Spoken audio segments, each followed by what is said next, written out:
Love, sobra-sobra ako nagpapasalamat sa Panginoon sa pagsagot niya sa panalangin ko. At ito ay ang pagtayo ngayon sa altar kasama ka.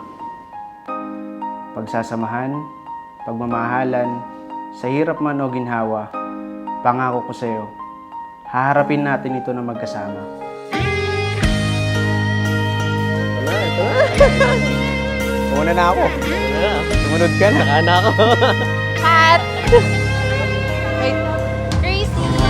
Ayan naman, ayos na kayo. Ayan na.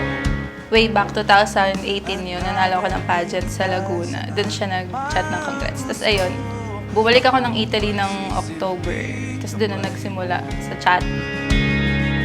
Ipikit ang iyong mga mata, lilipat tayong dalawa, takasan natin ang mundo. Nagsimula kasi yan sa isang congrats.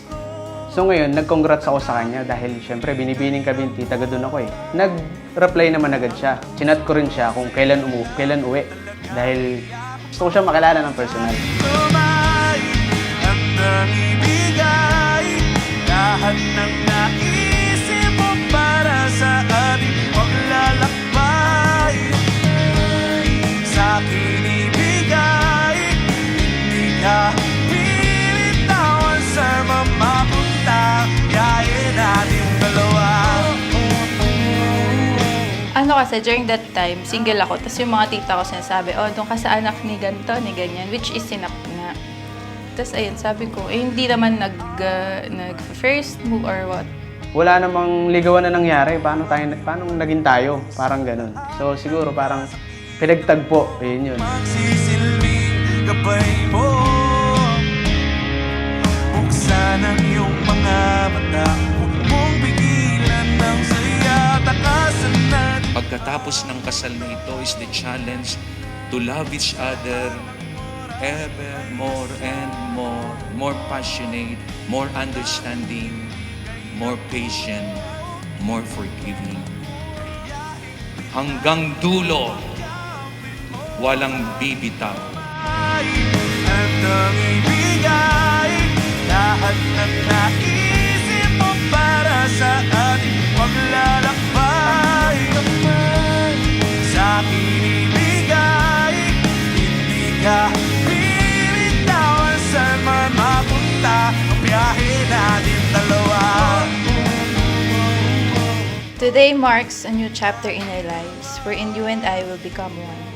Sa dami ng away at pinagdaanan natin, andito pa rin tayo magkasama. Ikaw yung pinili ko ngayon, pipiliin ko bukas, at patuloy kitang pipiliin habang buhay.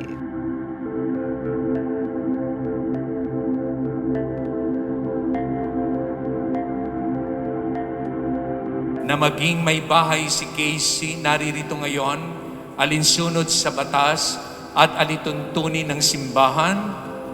Opo, Father.